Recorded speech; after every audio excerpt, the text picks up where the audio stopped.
I think we see real challenges to folks who might lose their housing because they don't have internet access and the digital skills and the devices to complete, for example, an online rent certification. And I think that poses real challenges for everyone in the ecosystem. Welcome to BuzzHouse, a Baker Tilly podcast where you can hear all the buzz around multifamily housing, with all the info you need to help you win now and anticipate tomorrow. Hi, I'm Don Bernards, the partner in charge of Baker Tilly's multifamily housing practice. And I'm Garrick Gibson, a partner at Baker Tilly, also specializing in consulting on multifamily housing transactions across the country. Let's get started.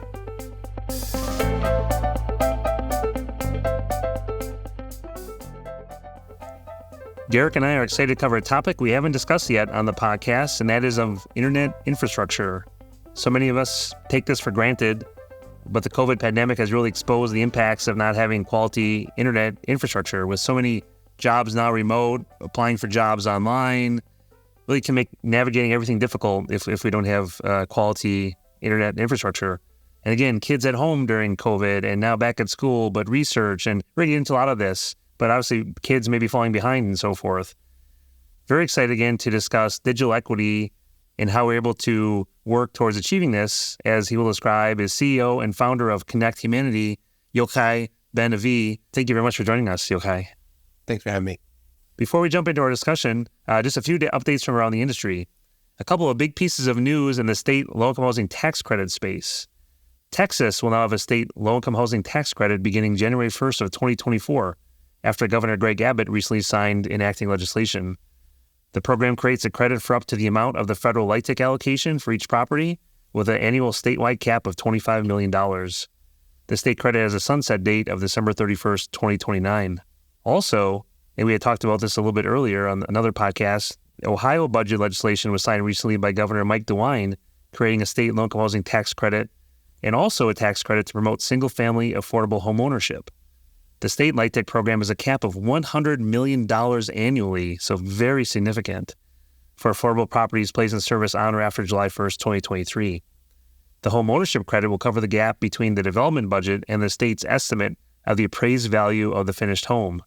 There's a statewide cap of $50 million per year for the home ownership program, and both credits have a sunset date of June 30th, 2027. Finally, the State of the Nation's Housing 2023 report was recently published by the Joint Center for Housing Studies of Harvard University. So it's a piece of information that I know Garrick and I usually take a look through. A quick summary of this report is on the for sale side, home sales and construction levels are declining, as is the pace of home price appreciation, while rental markets are actually experiencing reduced rent growth and somewhat rising vacancy rates. Nevertheless, home prices and rents, of course, remain elevated from pre-pandemic levels. Millions of households remain priced out of home ownership, grappling with housing cost burdens or lacking shelter altogether, including a disproportionate share of people of color, increasing the need for policies to address the national housing shortfall at the root of the affordability crisis. So again, please take a look at the Joint Center for Housing Studies of Harvard University's State of the Nation's Housing 2023 report. Now, with that, very excited to turn over to Garrick to jump into our discussion. Garrick? Thanks for that intro, Don, and Jochai. Welcome to the show. To begin, why don't you please tell us and our listeners a little bit about your professional background and your organization, Connect Humanity. Thanks so much, Garrick. After hopping around a couple of fields, which included a very brief stint in affordable housing at the Beacon Companies, most of my career has been at sort of the intersection of tech and human rights. I worked at an organization called Access Now, which has a mission to defend and extend the digital rights of users at risk around the world. I was their first policy director and helped build them into one of the sort of largest organizations working on internet policy in the world. And through that, got to meet a lot of nonprofits, governments, investors, companies big and small. Mozilla was one of those companies. Maker of the Firefox browser was advising them on policy things before they had a team. And so when they finally decided to build a policy team, they asked me to come aboard. And for many years, I was the head of international public policy, as well as the head of Mozilla's funding arm. And so between those two hats, covered a lot of ground, but including connecting the unconnected. Mozilla believes that the internet is a global public resource, open and accessible to all piece, which is probably why the man who would go on to become my co-founder, Chris Werman, one day called me and said, hey, we should really talk about what building back better even means. And as Don was alluding to earlier in the intro, in terms of what are the needs the pandemic has exposed. And, we were talking about kids who were losing, a year or more of education, right? And that's on top of the homework gap that existed before. We were talking about folks who were struggling to provide for their families, faced with this impossible choice between exposing themselves to COVID and helping to feed their families, and people who were struggling to talk to a doctor or get accurate information about COVID. And at a certain point, I said, y'all may all come from different walks and causes, but you're all talking about connectivity here. And so united in this sense that it doesn't have to be this way, that half the world lacks reliable, affordable access to the internet. And that's not just a problem in developing countries. Really, Connect Humanity was founded to address the gap that has left 1 in 3 Americans without internet speeds fast enough to use Zoom. 42 million Americans don't have any internet access. And this disproportionately affects communities of color. Something like 40% of Black folks don't have any internet access, about 35% of Latinos. And we'll talk about this a little bit more, but that number on indigenous lands is in some cases upwards of 50%. I was talking to a housing developer the other day who told me that 80% of their residents don't even have an email address. There was a recent study of resident services coordinators in 49 states that showed that only 8% of RSCs believe that their residents have reliable internet access. Connect Humanity works with low-income, racially diverse, and rural communities to help them get connected to high-speed, affordable internet access and participate fully in our digital economy. And so we're sort of uniquely positioned between communities in need, the sort of small and medium ISPs that we think are best positioned to end the digital divide, and sort of the funder, investor, sort of capital worlds. And we provide sort of capacity building to all three, communities, ISPs, and sort of investors. And then we build the capacity and readiness, which unlocks the partnerships that actually can help to get high-speed, affordable internet and the sort of enabling services like digital literacy, device access, to actually get built. And then our investment arm really helps to sort of provide the financing to make those plans a reality. And so we generally start with a community champion. That might be a housing developer. It might be a mayor. It might be a nonprofit. Depending on the needs of that particular community, that community might be as small as one property or as big as the biggest one we probably did was the city of Detroit. We'll then sort of provide the right blend of advice and occasionally grants, and then, work to help figure out how do we capitalize that plan, including investment from us. Well, thanks for that intro. And, those are some alarming statistics. Generally speaking, we take it for granted a lot of times, the type of access that we have on a normal day-to-day basis. I mean, you can get connected in pretty much everywhere in most like metro cities. And so thanks for that, giving us those statistics and giving a little background about your organization. So let's dig a little deeper. Let's get into the why behind your organization. In other words, like, what are the many issues that you're seeing because of the lack of access? I've spent my career at the intersection of tech and human right because I believe the internet is this gateway to the realization of a number of different, rights and causes and things that we care about, right? And so, we saw it's not just the internet for the internet's sake, right? It's the internet because it enables kids to access, the near totality of human knowledge, to do their homework and to learn and to grow. And we see what happens, kids losing 2 years of education or more and continuing to struggle. I think we live in a country where 80% of jobs are posted online only, right? And so, if you care about economic opportunity, you care about, participation in the economy, wealth creation, you got to care about internet access. You care about, the U.S. government has considered internet access to actually be a super social determinant of health, right? We see, pick any health variable, right? You want to look at mortality, you want to look at cost of care, you want to look at emergency room visits. Everything is hurt when you don't have internet access. And the flip side is we've seen really promising examples of when folks have gotten connected, their emergency room visits go down, their length, their quality of life improves, their length of life improves, and there's sort of a lot of real power from just, a really truly saving lives perspective. One thing I just want to sort of underscore for your audience is, during the pandemic, we also saw a lot of housing assistance, housing certification services moving online.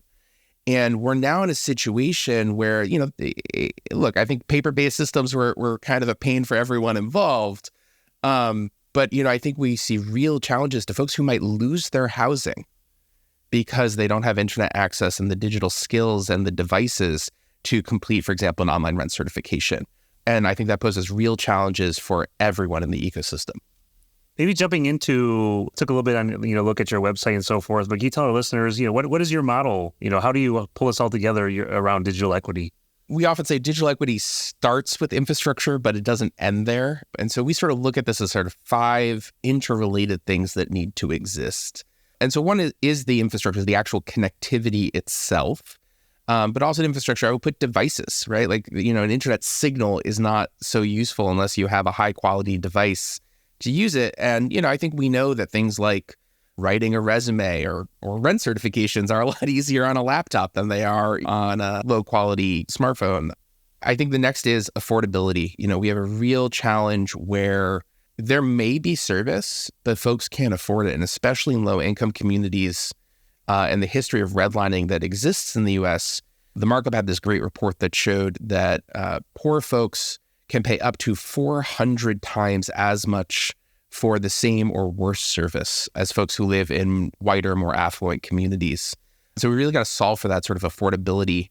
Third area for us is skills. Even if you have an affordable signal, if you don't have the digital literacy, the skills to use that, it doesn't really matter. And the sort of final 2 points of our model is sort of locally relevant content. Again, it's not the internet for the internet's sake. It's the internet because of the opportunity that it enables, right? And so you got to show folks when you're trying to get them to use the internet that, you can use the internet to find a job. You can use the internet to, find different services, find your community, talk to your doctor. I've been a policy wonk throughout my career. And, we're 3 years into the pandemic and I'm still wearing a blazer. But, I think there's a whole lot that government and regulators could do to accelerate the rate at which folks are connecting. And so policy is also sort of an important part here. But I think when we zoom out of that sort of model of sort of how do we understand digital equity, I think we generally know how to connect the unconnected. That's been both in sort of the most frustrating and inspiring part of my work on this issue for many years. Like we generally know how to do this, but that knowledge is siloed. It's not, well distributed. Certainly a lot of the housing developers that I talk to don't know about some of the opportunities of how to better connect their residents. And I think related to this is, we have too much reliance on sort of the biggest incumbent telecom operators, your AT&Ts and Comcasts of the world. I would say like most folks probably could name 5 ISPs, maybe. There are 2,800 licensed ISPs in the country, and 60% of the market serves fewer than 500 census blocks. 25% of the market serves fewer than 70 census blocks. And it's these really small and medium ISPs that are providing the best services at the fastest speeds at the lowest costs. And if you look at the top 10 fastest ISPs in the country, none of them are AT&T. They're all these kind of small and medium sort of community-focused ISPs. The final thing I would say is that capital really sort of continues to be the challenge. There's a lot of folks who know that they need internet or need better internet, whether that's residents or that's owners or that's, RSCs. And I think what we see, in our work with housers is sort of 3 sort of issues that sort of flow through this. Like one is this sort of knowledge level. A lot of folks don't know about some of the tools that exist today, the different types of operators, nonprofits offering digital literacy services, new federal subsidies. I think there's a lack of capacity is the second issue. We see resident services coordinators are busy folks. Housing developers are busy folks. This is a big, complicated issue, and they don't always have the time to sort of work this out. So they turn to brokers who may not always be looking out for the best interests of, their residents. And I think this sort of lack of capital, especially for stable assets, continues to be a challenge. But I think all three of those, education sort of capacity, capital has changed substantially in the last 18 months. Perfect. Very interesting. And we're going to get into, maybe some case studies or specifics, a little bit. I don't know, maybe this is the right wording or the right questions, but funding, do you help with funding some of the infrastructure, or what are some of the sources? Maybe just a little bit, but I know maybe save a little bit. We'll get into some case studies and things. Sure. Yeah. I think on our sort of capacity building philanthropic program side of the house at Connect Humanity, we are giving grants. So right now, for example, we have a program in 12 states in Appalachia, the Appalachian Digital Accelerator, where we're providing planning support to 50 of the least connected communities across the region to really help them get ready for the BEAD, the Broadband Equity Access and Deployment Act. This is the administration's $42 billion signature initiative to expand broadband in the U.S. And so we'll give, at times grants to help sort of build up that capacity and to build those plans. But really sort of the heart of the organization is on the finance side. And so we have an impact investment arm that's really sort of working generally with ISPs. You sort of want to keep your money as close to your investment as close to where the money is. But, I think would be open to working with housers. We've also worked with low-income municipalities. So we'll do 3 verticals in our investment program. One is project finance. So that sort of might be one property, one ISP, repayments primarily coming from the ISP. Our preferred tool there is revenue-based financing. But we were also finding sometimes that we were talking to one ISP or times sort of housers around sort of, 5 different properties, 5 different communities. And rather than sort of incurring, underwriting 5 transactions, which is expensive for everyone involved, we do sort of an enterprise credit kind of model, looking at sort of the whole organization's, whole company's sort of balance sheet. And then we have our innovative financing fund, which is really sort of exploring and pioneering new investment structures that really sort of solve hard problems. So, for example, we're financing device access through a sort of innovative scheme that sees us effectively loaning money to the ISP to buy laptops for folks in need. And as long as the user continues to use that laptop on that network, which say they're a revenue generating customer, then we get a slice of their monthly revenue up to some cap.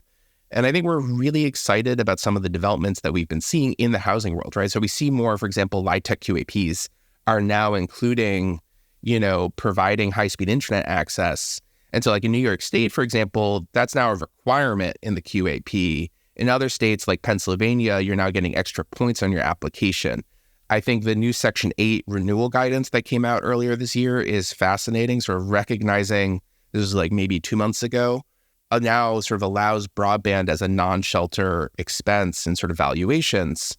And so I think that creates opportunities to effectively get, HUD to help pay for providing that service in Section 8 properties. And really sort of looking to work with partners to really figure out how do we unlock the capital and the financing structure that's really going to make this a success for everyone involved. Yeah, thanks for that. It's interesting, the different layers of financing mechanisms that you're trying to employ. I know we wanted to get into some case studies, but you mentioned indigenous programs. Can you just tell us a little bit about some of your specific indigenous programs?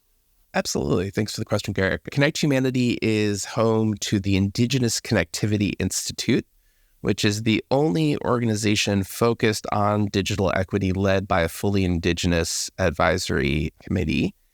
And probably the flagship of the ICI is the annual Indigenous Connectivity Summit that we had just a couple months ago in Alaska.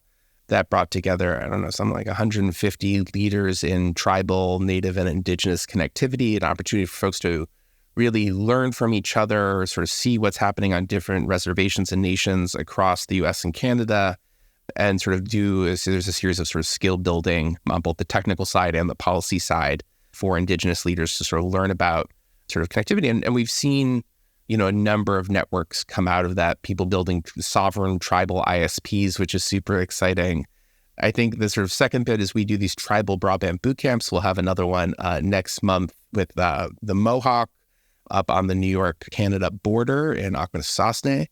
And those are really sort of 4-day intensive sort of workshops where you'll do, really learn how, roll up your sleeves, like how to crimp fiber, how to configure a radio, how to, splice fiber, but also sort of what does it mean on the business side to run an ISP? And I think those really help to sort of build skills, to build confidence, to build a network of folks who are similarly situated on other tribal lands.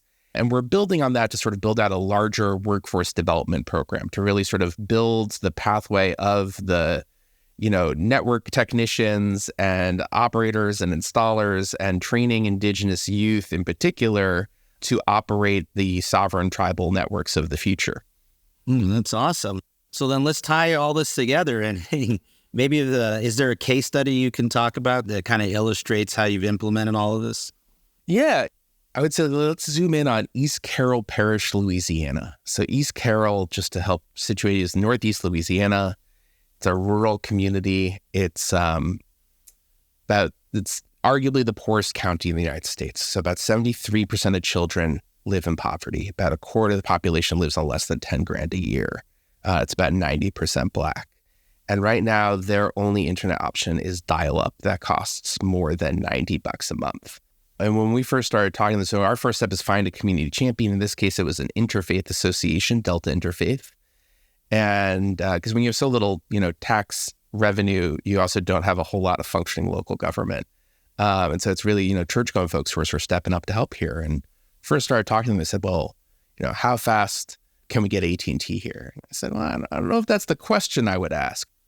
You can build your own internet and we'll help you to do that. And so gave them a planning grant and really worked with them to sort of map out where would you build a network, how would you build it, what technology, connected them with a pretty enlightened ISP that was operating in the adjacent community and really helped to sort of broker that deal.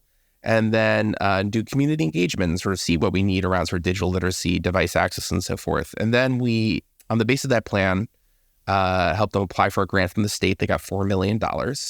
You might be thinking like $4 million, that's amazing. It's a lot of money. And it is, but it will also cost about $10 million to build fiber to every address in this county. And so now we're working with them on a package, a financing package that will help. We help them to create a local broadband foundation, which will own the infrastructure. And then the ISP will basically lease the infrastructure from the community. So that way the debt is tied to the lease back, which allows the community to really be in control of this network, make sure rates stay affordable, make sure they're building in the places they say they're going to build. But from the ISP perspective, they're effectively getting the sort of revenue potential of a $10 million asset without having to spend any of their own money on CapEx, which is also a pretty exciting sort of business opportunity. One other maybe housing example that might be sort of interesting, we took a look at, I believe it's 100% Section 8 property in New York City, and there, this building was never wired up. And so about 80% of residents don't have any internet access at all. And so this ISP that we invested in, came in, and they're providing a 200 megabit symmetrical fiber connection. Just for those less technical, that is a very fast internet. That is faster than the connection I have right now in Palo Alto, California. And it costs $30 a month, which is a really important number to remember because it is the equivalent of the federal subsidy, the Affordable Connectivity Program, for low-income families to access telecommunications. And living in many types of subsidized housing automatically qualifies someone for the ACP. And so all of these residents were automatically qualified for the ACP. And then they actually integrated the ACP enrollment process into their customer sign-up process. And so these residents are getting this super fast internet for free to them. And then from the ISP perspective, that subsidy goes directly to the ISP. What this does is it transforms what used to be your riskiest customer, right, low-income households and individuals, and makes them this sort of guaranteed floor of $30 per month per family. And I think that's really sort of revolutionizing how we think about financing internet builds in affordable housing properties in particular. That's news. I mean, thank you for those case studies, but I will probably follow up with you on that ACP. I had no idea that existed because, to your point, it's just a good thing to do, but it's in states QAPs. It's what a good tidbit. It's a small tidbit, but a huge tidbit. And Don, if I can just double down on that, In tribal communities and reservations and native lands, the ACP benefit is $75 per month per household. Oh. So just wanted to flag that. And there's also specific infrastructure funding for indigenous communities that is available right now to build out connectivity and broadband infrastructure on tribal lands. That's separate from the BEAD program, the $42 billion program that is available. Very good. No, very good. All kinds of good information. A little bit earlier, you briefly mentioned, advocacy, and I know you said you've a lifelong of advocacy and Jochai and so forth. What, again, many of our listeners are in the affordable housing space. What can we kind of be talking to our senators and other advocates? What can we be doing around this space? A few things come to mind, and I'll go from more housing related to less housing related. I think one is we're seeing movement on LIHTC, QAPs on Section 8. I think part of that is taking advantage of those opportunities, but I think engaging, where this is sort of the first wave, I think, of, putting this into the QAP. And I think there should be some engagement with folks who write those standards around sort of how to craft that in ways that are going to work for housing developers. I think the second area, the Community Reinvestment Act has obviously been a major source of funding for housing. We see a tremendous potential to use CRA for broadband. The woman who wrote the Dallas Fed put out guidance a few years ago on using CRA for broadband by a woman named Jordana Barton Garcia, who we are privileged to have as a senior fellow at Connect Humanity. But I think getting that sort of recognition of using CRA funds in that way can provide, a really compelling source of low-cost capital to be building out sort of network services as you're building out a property. ACP, huge opportunity. ACP also runs out of funding, or is slated to run out of funding next year. So there's going to need to be congressional action to extend the ACP. And I think really the Hill needs to hear from everyone right now just how important this program is to delivering affordable access. And so would definitely encourage housing owners, developers to be, get in the mix there, call your congressman, call your senator about the importance of that, because I think it's really going to fundamentally changes the math of how you provide service to your residents. And then the final thing I'll say is, BEAD planning is going on right now. So in order to qualify for funding under BEAD, the Broadband Equity Access and Deployment Act, this $42 billion program, you need a plan. And so the plans happen at the local level. The guidance requires that you map and list out all of the community anchor institutions in your community, which should be prioritized for funding. However, and I'll say, affordable housing is considered to be community anchor institution pretty much throughout the country. But it really is dependent on who's running that local process, whether they're going to count your property as a CAI and therefore be prioritized for funding. So right now, planning is underway communities across the country. We're expecting the BEAD application windows, which will be from the state broadband offices, will open up in spring of next year. And we're expecting, what we're hearing from our conversations with state broadband offices is it's going to be relatively short application windows. So you really need to be planning now. You can't start planning when that opens up. I would say being in touch with, your local, whoever's leading your local planning, certainly in the communities where we're, working on plans, we love to be in touch with housers to sort of make sure that you're included in the plans that we're already supporting. But I would say those are probably sort of top priorities. Perfect. No, thank you again. And really just one last question, probably many more questions, but one last question for today. Sure. Those statistics, again, were really so overwhelming early on, if it's only 1 in 3 in the United States and 42 million people. What's a good use of your time? When should someone reach out to you if they are, if they are a houser, an owner of housing, if they are a planning commission person for a city? Is it all the above? Again, I'm sure what's a good time to reach out to you? So, we do basically nothing without a community champion, right? There's a lot of need out there in the country and in the world. We go generally where there's demand and where there's folks who want to sort of work with us. So I would say if you are serious about, better connecting your residents, I think, we would love to sort of talk to you and figure out how to best do that.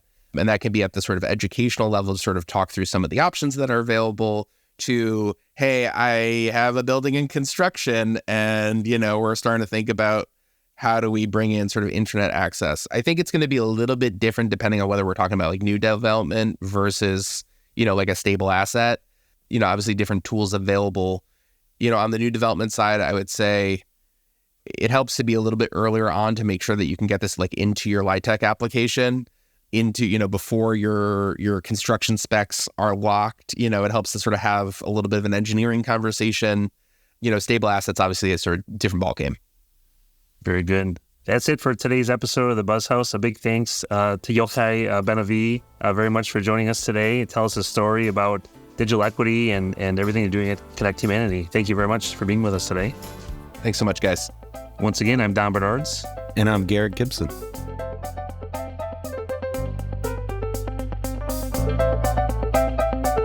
Don't forget to subscribe so you don't miss an episode. For additional resources around multifamily housing, check out bakertilly.com. If you have a suggestion for the show, email us at build@bakertilly.com. That's BUILD @bakertilly.com. See you next time on BuzzHouse.